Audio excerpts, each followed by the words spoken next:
ಜಿ5 ಇರುವಾಗ ನೀವು ನಿಮ್ಮ ನೆಚ್ಚಿನ ಶೋಗಳನ್ನ ಎಂದಿಗೂ ಮಿಸ್ ಮಾಡಿಕೊಳ್ಳುವುದಿಲ್ಲ. ಅದು ಸಂಪೂರ್ಣ ಉಚಿತವಾಗಿ.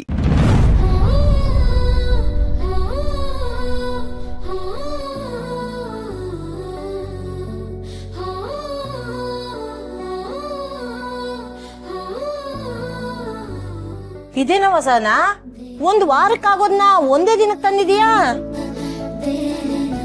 ಅಜಯ್, ಇದು ಒಂದ್ ವಾರಕ್ಕಾಗೋಷ್ಟಲ್ಲ, ಒಂದ್ ದಿನಕ್ಕಾಗೋಷ್ಟು. ಒಂದ್ ದಿನಕ್ಕೆ ಇಷ್ಟೊಂದು ಐಟಮ್ಸಾ? ಏನ ವಸನ ಇದೆಲ್ಲ? ಇನ್ಯಾಕೆ ನಮ್ ವ್ಯಾಪಾರ ದೊಡ್ಡದಾಗೈತದ ಅಜ್ಜಿ. ಏನವ ನಂಗೆ ಒಂದು ಅರ್ಥ ಆಯ್ತಿಲ್ಲ. ಇನ್ಯಾಕೆ ನಮ್ ಊಟ ಮೆಸ್ನಂಗ್ ಮಾತ್ರ ಅಲ್ಲ, ಮನೆಗೂ ತಲುಪ್ತೈತೆ. ಅಜಯ್, ಚೋಟು, ಇವತ್ತಿಂದ ಹೋಮ್ ಡೆಲಿವರಿ ಕೊಡ್ತೀವಿ. ಏನು ಹೋಮ್ ಡೆಲಿವರಿ ಮಾಡ್ತೀವಾ? ಹೂ ಕಣ್ಲ, ಇನ್ಯಾಕೆ ಕೆಲ್ಸನೂ ಜಾಸ್ತಿ, ವ್ಯಾಪಾರನೂ ಜಾಸ್ತಿ. 2-3 ಆಫೀಸ್ ಆರ್ಡರ್ ಸಿಕ್ಕೈತೆ. ಇನ್ಮೇಕೆ ಫೋನಿಂದಾನೆ ನಮ್ಮ ಮೆಸ್ ಊಟನ ಆರ್ಡರ್ ಮಾಡ್ಬೋದು. ಮುಂದಕ್ಕೆ ಏನಿಲ್ಲ ಅಂದ್ರೂ ದಿನಕ್ಕೆ 100-200 ಆರ್ಡರ್ ಸಿಗ್ತದೆ. ಅಷ್ಟೇ ಅಲ್ಲ ಅಜ್ಜಿ, ರಾತ್ರಿ ಹೊತ್ತು ನಮ್ಮ ಮೆಸ್ನ ಇನ್ನೂ ಹೆಚ್ಚಿಗೆ ಹೊತ್ತು ತೆಗಿಬೇಕು. ಕೆಲಸ ಮುಗಿಸ್ಕೊಂಬರೋರು, ಆಟೋ ಓಡಿಸೋರು, ಸಿಟಿಗೆ ಹೋಗಿ ಬರೋರು ಎಲ್ರಿಗೂ ನಮ್ಮ ಮೆಸ್ನಾಗೆ ಊಟ ಸಿಗಬೇಕು. ಆಟ ಎಲ್ಲ ಮಾಡಕ್ಕಾಯ್ತದೇನವ? ಮಾಡೋಕ್ಕಾಯ್ತದೆ ಅಂತ ಕೇಳ್ತಾ ಇದ್ದೀರಾ? ಮಾಡಲೇಬೇಕು ಅಜ್ಜಿ. ನಂಬಿಕೆನೇ ನಮ್ಮ ಬಂಡವಾಳ, ಛಲನೇ ನಮ್ಮ ವ್ಯಾಪಾರ. ಮನ್ಸಿದ್ರೆ ಮನುಷ್ಯ ಬೆಟ್ಟನೆ ಕೀಳ್ತಾನಂತೆ, ಇನ್ನು ನಮ್ಮ ಕೈನಾಗೆ ವ್ಯಾಪಾರ ಮಾಡೋಕ್ಕಾಗಿಲ್ವೇ? ಅಜಯ್, ಅಷ್ಟೇ ಅಲ್ಲ, ಆ ದೊಡ್ಡ ಹೋಟ್ಲು ಓನರ್ ತವ ನಮ್ಮ ಸಹನ ಸವಾಲ್ ಹಾಕ್ಬಿಟ್ಟು ಬಂದವಳೆ. ಸವಾಲ್ ಹಾಕಿದ್ರೆ ನಮ್ಮ ಸಹನ ಗೆದ್ದೆ ಗೆಲ್ತಾಳೆ ಅಂತ ನಿನಗೆ ಗೊತ್ತಲ್ವೇ?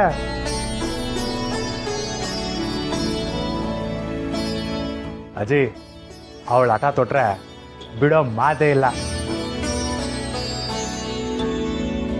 ಸರಿ ಸರಿ, ಆಯ್ತು ಬರ್ಲಿ, ಎತ್ತು.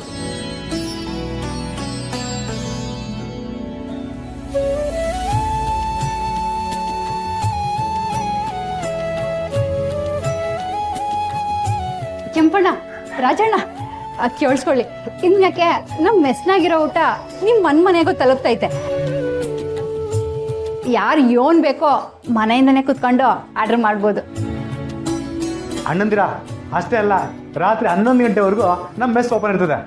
ನೀವೆಲ್ಲ ಬಂದು ಹೊಟ್ಟೆ ತುಂಬ ತಿನ್ಕೊಂಡು ಮನೆಗೂ ಪಾರ್ಸಲ್ ತಗೊಂಡು ಹೋಗ್ಬೋದು. ಈ ವಿಷಯನ ನಿಮಗೆ ಗೊತ್ತಿರೋರು ಎಲ್ರಿಗೂ ತಿಳಿಸ್ಬಿಡಿ. ಕೆಂಪಣ್ಣ, ಎಲ್ರಿಗೂ ಹೇಳ್ಬೇಕು.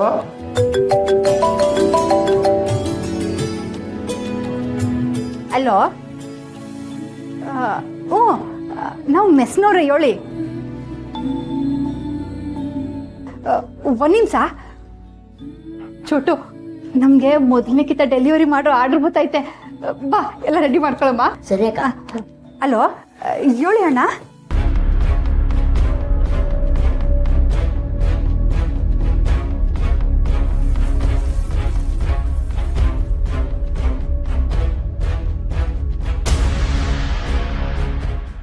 ಹಲೋ ಸರ್, ನೀವು ಹೇಳ್ದಂಗೆ ಮೆಸ್ ಹತ್ರ ಬಂದಿದ್ದೀನಿ. ನಾವು ಅಂದ್ಕೊಂಡಂಗೆ ಅವ್ರ ಮೆಸ್ನ ಇಂಪ್ರೂವ್ ಮಾಡೋ ಪ್ಲ್ಯಾನ್ ಮಾಡ್ತಾ ಇದ್ದಾರೆ ಸರ್.